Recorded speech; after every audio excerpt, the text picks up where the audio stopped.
Hello and welcome, and in today's video I'm going to be showing you the top 10 best Arc Hunters, so let's just get straight into it. In at number 10, I've decided to put the Theory on the list actually, not only because its saddle unlocks at level 69.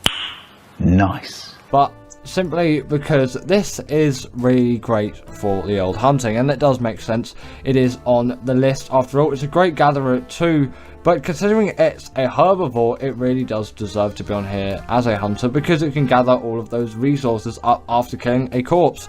If you get something like a trike or a stego out, it's going to have no chance in gathering up all the necessary resources from just the creature that you've just killed, whereas the Theory can, and obviously that's not just the reason why I put it here. It would be a little bit stupid to do that.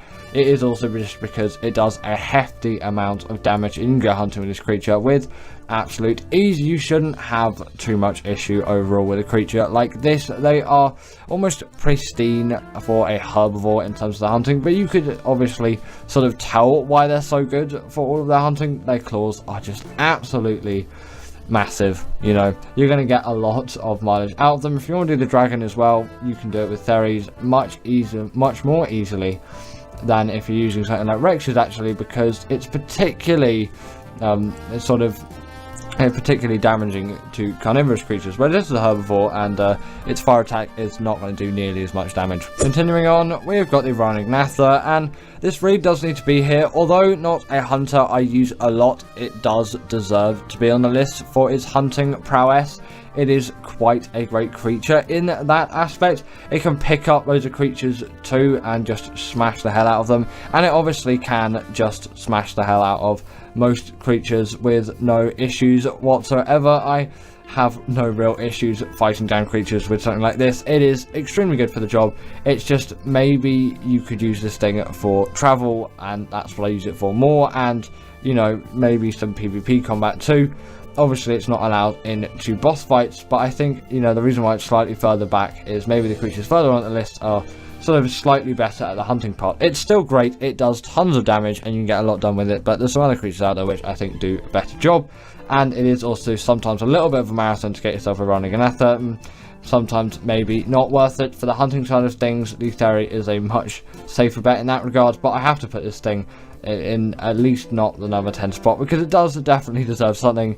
I'm not hating on the Ignatha here. I do really love this as a creature, and it has a lot of versatility, and loads of players have really been using this thing to the fullest. But if you saw those resources on screen, sometimes, especially if you want to get 100% effectiveness, it's going to be quite a lot of work for this thing. Continuing on, I've got to put the Crystal Wyvern on because yes, the Wyverns are great combat creatures and great hunters, but the Crystal Wyvern is just such an easy tame. It deserves to be on the list here for me.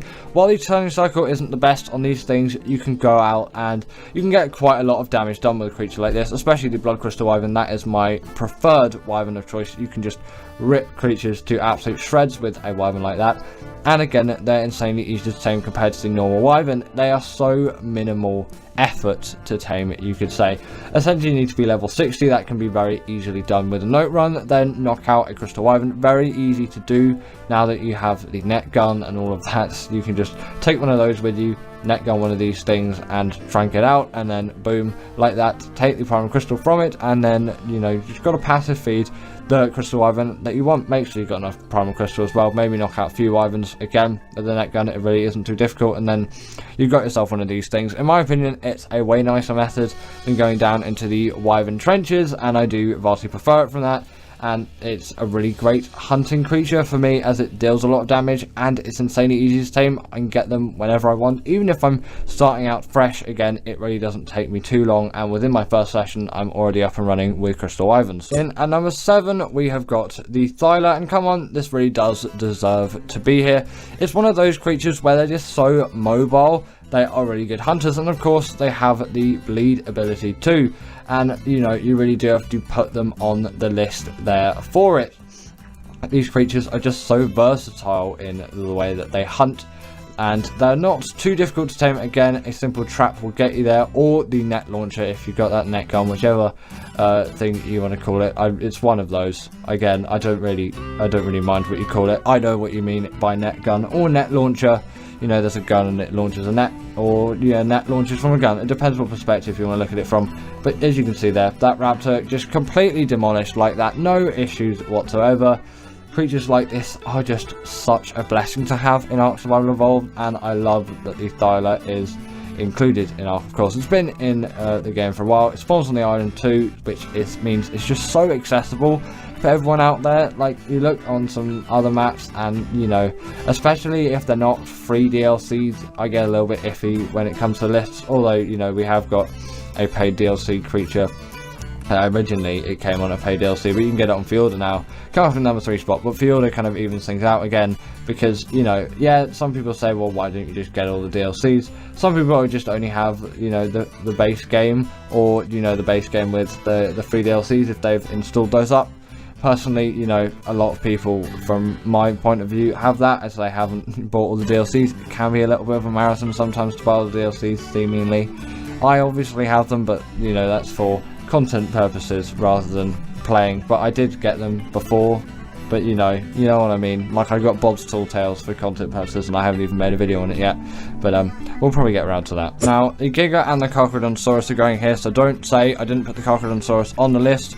I'm putting it here with the Giga. I think they both tie hand in hand in a way for hunting. They're insanely great for killing creatures, but I'm putting them this far back on the list as I think they lack in terms of, you know, ease to tame and actually just getting them in the first place, which has to push them back instantly, in my opinion. If they're really easy to tame and they're great at doing their job, then they can go way higher. These things are great at doing their job, but it can be a little bit of a pain to tame. The Carcharodonsaurus can be a bit annoying as well, and sometimes can be a bit buggy and glitchy. You do know how Ark works after all, and some more complicated tame methods can tend to go wrong just from the game side of things rather than just your side.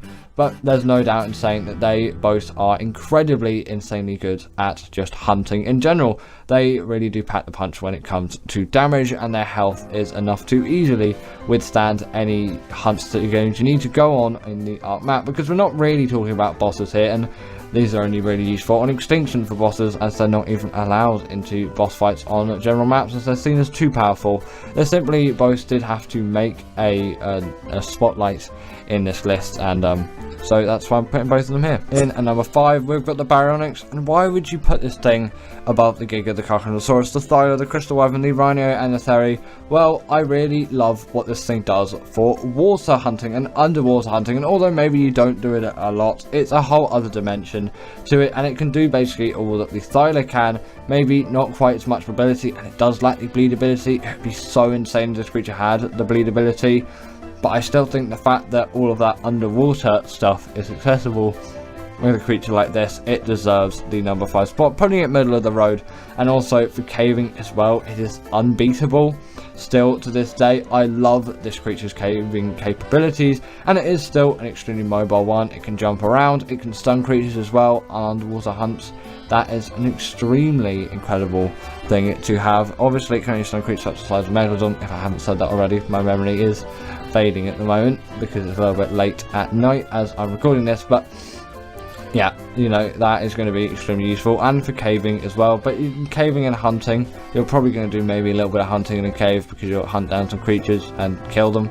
Again, I'm slightly flexing the words, but still, you know, given combat scenarios, they're going to do quite exceptionally well, especially if you've got a reasonably leveled one. And at number 4, I simply have to put the Rex just on what it's done for hunting in Ark, and while maybe some would use it more as a boss creature, the Yuti deserve the spot as well. I'm putting the Rex and the Yuti both in the same spot, like the Giga and the Carcharodonsaurus, because that Yuti buff is just insane. And I think, yeah, although I don't use them a lot for hunting, I use the Yuti more so actually than the Rex.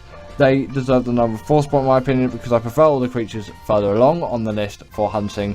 But the Yuti and the Rex are the OGs, and they've done so much for hunting in the grand scheme of Ark, and they were definitely my saviours earlier on. I know the Yuti didn't come around until 2017, the Rex more so, which is why the Rex is here rather than the Yuti in terms of B-roll. But there is a Yuti in the B-roll. I know I'm killing it, but, you know, that's the UT's spotlight. But I still think it is a really useful hunter, obviously, for that ability, and it can actually deal quite a reasonable amount of damage as well. They're not going to be the most mobile. The UT's obviously way more mobile than the Rex, especially in water scenarios. I know you're not really going to be doing much with water and a Rex, but still, you might have to cross a lake or something, and it can just be a pain.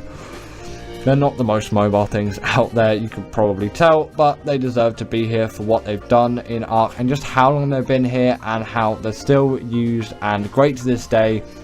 There will never be a day, in my opinion, where I think these creatures will be underappreciated for what they've done in the Ark community, as they really have stapled themselves as some incredibly great creatures that we can all love and use. In at number 3, I've decided to put the Shadow Mane, as this is insanely great underwater like the Barry, but it's better. I'm confident it doesn't have the bleed ability, but it does have the hydration buff. It does have the bleed ability. Sorry to the Shadow Man, I just haven't used it in a bit. I haven't been doing much Ark lately actually, because music has been getting in the way. I don't know why I said getting in the way, but I've been doing a lot of that at the moment, which is why maybe I've been a little bit more absent in some regards, but still, I'm kicking around, still recording all of these videos daily, I guess. But you know, I haven't really done much Ark playing, is what I should say. So sorry if I did get that wrong. Comment it down below if I did get it wrong as well, because I definitely do need to correct it, especially because the Shadowman does come up quite a lot in these top 10 lists. It's a great swimmer, you know, which is why it's such a great underwater hunter, and you know, the hydration buff just really does buff you down there, as it suggests. And it's a great combat creature just for its high mobility and high damage output. The only reason why it's not a little bit further ahead is its taming method really does suck. Now, I have to put the Desmodus here as such a great hunter, as the use of what you can get from the hunt with a creature like this, if that makes sense to you, because these creatures have Sanguine Elixir. From you hunting around and gathering up all those blood bags and things, if you want to get Bloodstalker as well, it's amazing. And more Desmoduses, of course, those blood bags are going to be incredibly useful. But that Sanguine Elixir is so good for tames. 30% of it is done, and you just simply have to put it in their inventory and press whatever button it is for you. Or it could be a click, that's still a button, what am I talking about? Whatever button it is for you to like do the thing. The consume button, for me it's E, because PC player. But actually comment down below, what is your consume button in Ark from you console players to us PC players? And if you are someone who changes the key bindings around, what have you changed it to? Because I do want to know, actually, because I find it quite interesting sometimes, especially if you leave your reasonings down. Sometimes you don't really have a reason and you just do it, and you know, it's always a thing with me. I like crouch on X rather than C, but that's just my hand positioning, I guess. They're also just really great gliders as well, the Desmodus. And coming in at number 1, we've got the Deinonychus. Still, for me, in the hunting space, the Dine is unbeaten, being a ridiculously easy tame on Crystal Isle. Simply steal the egg from the Deinonychus nest and raise it as your own. Yes, then obviously you can get a nice high level breeding pair, but you can go for a high level straight away. Even low level ones though will do great, and then you can have yourself an even better version of the Deinonychus. Now when you get some mutations on it further and further, they do become even better creatures. But even a low level one right off the bat is going to do insanely well for your hunting. They have the pack buff, obviously the bleed ability. They're especially great at hunting larger creatures, as you can just absolutely tear them to shreds by gripping onto them. That pack buff is going to vastly improve the amount of damage you're doing though, and with mate boosts on top of it, and obviously that insane bleed ability, it really does make quite a lot of difference in the hunting space. You're going to have a great time. Not to mention that these creatures are insanely versatile when it comes to their movements. They really don't lack, and they take no fall damage too. You obviously don't have to worry about other creatures in your pack. If you do hunt with more than one creature, it will vastly improve your damage output, of course, obviously just having more creatures there. But still, maybe there's some diminishing returns with creatures getting stuck all over the place. Sometimes it's just nice to go solo, and then you know, you're just perfectly just with yourself and nothing has been left behind. But you can always use the Awesome Spyglass, not the Awesome Spyglass, Creature Finder Deluxe to help you out if you know, you ever thinking of downloading mods. That is quite a good one. Not sure what it's called on ASA, but on ASE it's called Creature Finder Deluxe. In at number 10, we have the Rock Drake, and in my opinion, this creature had to make the list, as it is an absolute cheese on Arboration for defeating Rockwell. And although maybe that's not the biggest percentage of all Ark maps, only being one of the main maps, which I think there are like 6 or 7, but still, I think considering how easy that boss is made because of this creature, it deserves to be on the list. And also, it just is a great creature apart from that, but there's not really many other uses on other maps for this creature. You can't really use it for other bosses, and also just transferring from Operation can be a huge pain anyway, so you always want to be quite careful with that. But considering these creatures being just so great for doing any cheesing of the Rockwell boss on Operation, I think they just had to make the list. Although yes, more of a rare case, still to me it really does just it deserves to be here. Next up, we have the Megatherium, and this creature again has a more specific case, although you can use it for a lot of bosses out there, although its main use is for any boss that has the Broodmother or just the Broodmother included, as sometimes some maps just like to mash together a couple of bosses and then just make that the final boss of the arc map. And you can kind of say the Overseer sort of does that as well, but you know, that's a little bit of an unworthy case, I would say, because you know, there's loads of other bosses you're facing as well at the same time, and you've got the Overseer, really not very useful for that fight, although they can get through the tech cave with relative ease compared to something like a Rex. But the reason why these things are actually just so good at defeating things like the Broodmother is because of a ability which they have, which allows them to deal insane damage to insects, and they can get that by killing an insect. And maybe you might think, well, you just have to kill the Broodmother and then you get the buff. Well, the Broodmother spawns loads of Uranium minions, so it's really easy and quick to get that buff. And then if you have a UT buffing it on top of it as well, it really does play a huge part in any kind of given boss scenario. And actually, talking about the UT, I didn't put it on this list, and I didn't put the Daedon on it either, but I'm going to give them a quick mention here, as they are pretty much largely essential boss creatures, although maybe not strictly necessary for dealing that damage. They really do increase your chances of winning a fight, and I kind of feel bad for not mentioning them. Next up, we have the Megalosaurus, and this really is a great boss creature, especially for maps like Operation, again, although it is useful on some other maps too, so it had to be included on this list in my opinion. Like, you look at this creature, it really does pack a punch in the damage department, and they're quite small, so if you want to get through the tech cave, you're not going to have too much of an issue, especially on ASA, because of the Dino implemented features where they can actually go round objects and be somewhat smart compared to just normal arcs, where they'll just take the shortest path, or at least try to, and then probably just end up falling into some lava, and then you won't end up having a particularly good time, and really not going to sit nicely for an experience for you. And you can actually see one of the abilities here. This thing is gripping a Microraptor from its mouth, and it just tears it to shreds, and then once it's dead, you can just keep going with your life, I guess, as an arc creature. But it's kind of nice because Microraptors are absolute pests, although you don't really find them in any boss environment.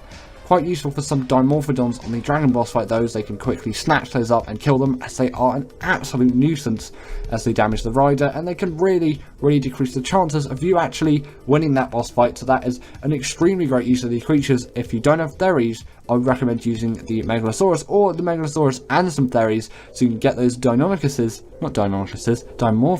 very different creatures, taken out while still being able to not have all your creatures die because of the incredibly OP fire buff, which really does hurt any kind of carnivorous creature. Speaking of the Theri, in number 7, we do have the Theri, and I kind of talked about the rationale behind this creature being here, and it is really great for the dragon boss fight, or any boss fight that has the dragon in it, of course, as it's gonna have that fire ability, which is not going to be particularly friendly to any carnivorous creature, but also this thing's saddle does unlock at level 69. Now, apart from that absolutely amazing thing coming from the saddle level of this creature, it's also a great gatherer, although that doesn't really make it a particularly great boss creature, but it does gather fiber quite well. So apart from being a really good boss creature, this thing is really good at just general resource gathering, which is another reason to tame it if you're not thinking of doing bosses currently. That doesn't really matter what map you're on. If the Theri spawns there, they are going to be extremely useful, as they do spawn on every map, I'm pretty sure. Like, they're kind of just that common creature that you don't not have on any given map. And although yes, on official, their taming does take a little bit of a while considering their size, but it's mainly just because of the food you give them. It's a lot easier to get prime meat than some like vegetables, which you obviously have to grow and you have to do that whole process. You can use kibble, of course, but still Generally, this is going to take a lot longer than the carnivorous tame, but it still is well worth it, especially if you're thinking of doing the dragon boss fight, or if you just really need a lot of fibre in your life. Next up, we have the Giga, and this thing has to be included here for its insanely great use on Extinction. Although nowadays there is one creature which has sort of replaced it, which is later on in the list, and you'll hear about that creature maybe in just a couple of minutes. And either way, this creature, if you can tell already, deals a huge amount of damage, and it really does have the health to pack a punch as well. It makes it a really useful creature for that. Its only real downsides is its rage meter and its terrible stamina.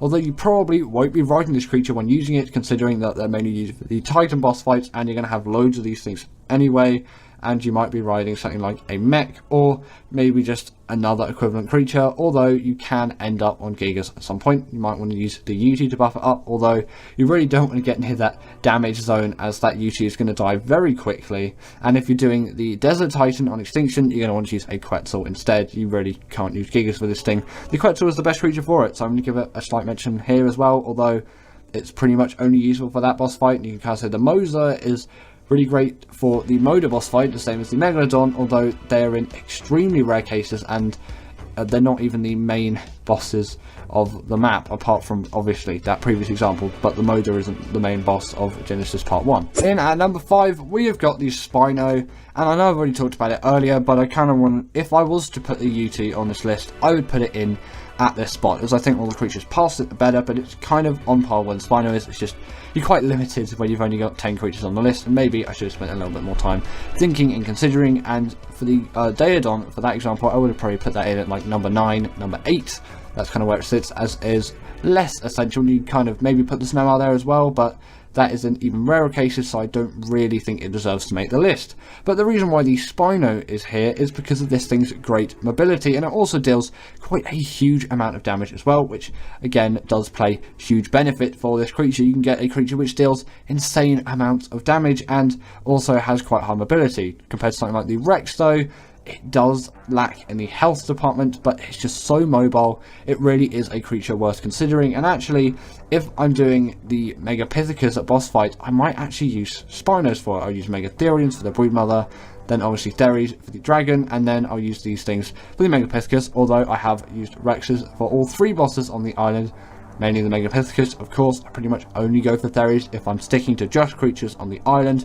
Otherwise, all of these bosses can be pretty easily done with the Deinonychus, but that is much later on the list. Either way, these things have the hydration buff as well, so they're actually pretty useful for the Moda if you want to do that. On top of that, they can turn 360 on the spot, again playing to their mobility, and they can stand up on their hind legs, dealing even more damage. Sadly, they don't have the bleed ability, but still a very great boss creature. Next up, we have the Carcharodontosaurus. Sorry about that blurry picture there, I really do need to find a new one, but my previous one got deleted and I've looked, but I can't really find one. Maybe AI can do something in the future, or I'll just find that previous image wherever that thing's gone. But either way, this is essentially just the Giga upgrade. This creature is the Giga, but it doesn't have the rage buff. It deals more damage, and obviously because of that rage buff, it actually means this creature has more health, as it doesn't go into rage, and it will stay fighting right till 0 HP, which is really a huge benefit, and it makes this creature significantly more reliable to tame and to use than the Giga. Actually, maybe not to tame, because these things are really not the most reliable to tame because of their taming methods. A lot more things can go wrong. It's not just a simple knockout tame. You've got to drag creatures to it, and then after that you've got to let it eat those creatures, and it can't kill any other creatures for a significant amount of time, obviously until that blood rage fades away, because it can't be in a blood rage while you're taming it. But then after you've got it past that stage, it really isn't too hard to go around and kill loads of creatures and then actually tame it, although it's kind of sad that you get knocked off when you tame it, because you don't need a saddle to tame this thing, but then as soon as it is tamed, you do need a saddle to ride it. Just a little nitpick from me, but again, this is going to be a really useful creature for the bosses on Extinction, and that's pretty much it. But it really does play a huge part, and it is a very huge damage dealer, and I had to put it on the list. In at number 3, we have the Rex, and this kind of had to be here, okay? It's such a well-balanced carnivore, in my opinion. It just had to make the list. When you look at this thing, it deals a very hefty amount of damage. It has a very good health stat. Although its mobility isn't the greatest, you don't need that all too much in general combat scenarios, and it really does pack a punch, and it's ridiculously easy to tame, especially on ASA, as you can literally take this thing as a baby by just killing its parents and then just simply pressing a button, and unless you're on official, it will raise pretty quickly, as you can just have a Rex like that, and drops are very commonly found with Rex saddles on ASA because drops are so much more OP on ASA than just general normal Arc, kind of as they should be, and you see that in the later DLC maps of Arc when you go into like Gen 2 and all of that. Drops kind of seem to fix themselves. Don't know why they haven't really done that for the island, but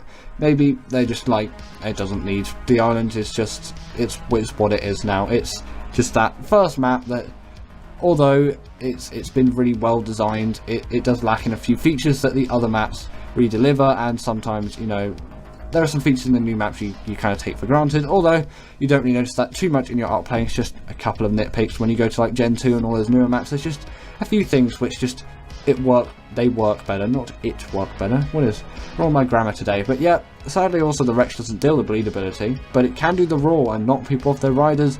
Again, not be too useful for bosses, but want to pair with a UT and get this thing buffed even more. Its health will last in any decently long boss fight, especially on Gen 1 actually. It's extremely useful for the Master Controller, and, you know, they deal a quite hefty amount of damage and are really useful for just any kind of general boss fight that isn't one on extinction. In number 2, we have got the Shadow Mane, and in my opinion, this had to be here. And although its tame method is kind of a little bit annoying and a lot of things can go wrong along the way, once you've tamed a very high level male and female, you can simply breed these things and get that breeding chain going and getting yourself some really nice Shadow Manes, and then you don't have to do too much Shadow Mane taming. That's why I don't really recommend going for a low level first time. Just go for the highest level you can find, get a male and a female, and just get them breeding right away, because frankly it isn't really worth it. You can get better stats with breeding creatures, and they are particularly quite a pain to tame. But the thing about these Shadow Mane, they have very decent damage, very decent health, and very decent mobility, and also they come at quite a decent size as well. And if you transfer onto the island, the Tech Cave becomes an absolute breeze when using a creature like this. But also just any general boss fight, they're pretty good for the Master Controller, although I've never used them for that. Really, I've seen some other people use it for them though, and they've been really successful with it. The reason why I haven't is they weren't actually out at the time I did the Master Controller, but I have used them for Rockwell on Gen 2 and all of the island bosses, and also all the bosses on Ragnarok, and they work really well. The only real hurdle is getting over that taming method. And finally, in at number 1, we have got the Deinonychus. In my opinion, I just have to put this thing here. The fact that this can deal bleed damage to bosses is an absolute game changer, and any of the bosses where you use Rexes or Megatheriums and Theries, these creatures are going to be extremely useful for all of those. With the bleed ability, those bosses can be very quickly done, and you don't really have to worry about the dragon's breathing attack, as that boss is going to go through so quickly, and even when it's in the air, that health is still going to be draining down. So it really does play a huge part in the Arc boss experience, and compared to the Shadow Mane, they are significantly easier to tame. Like, you compare the tame method for the Shadow Mane to this thing, they are so much easier to tame, and although they aren't quite as mobile because they can't jump like 10 million feet into the air, they still do have quite a lot of mobility. They don't take full damage, they have the pack buff. Sadly, they lose on the hydration buff, but you know, you're probably not going to be using these things for the Moda, and general boss arenas don't tend to have water in it, so not too useful for boss scenarios, although it can be useful in some cases. Either way, these creatures, in my opinion, are just so good at defeating bosses. Again, I need to say it, that bleed ability really does become an absolute game changer, and just for general use as well, they're really great creatures for just killing anything and traveling the map. So they're really great multi-use creatures as well, but they're mainly used for me in bosses, and I really don't know where I'd be in Arc if I didn't have the Deinonychus here. Actually, probably with the Shadow Mane, but in my opinion, this is a far superior creature. So thank you to my wonderful patrons, Katerina Puchkova, Karina Thorne, Dominic Masijewski, and Ethan Tapia, who have all supported me through Patreon or through YouTube memberships. If you want to join this list, then go join Patreon or YouTube members, but thanks to all of these guys.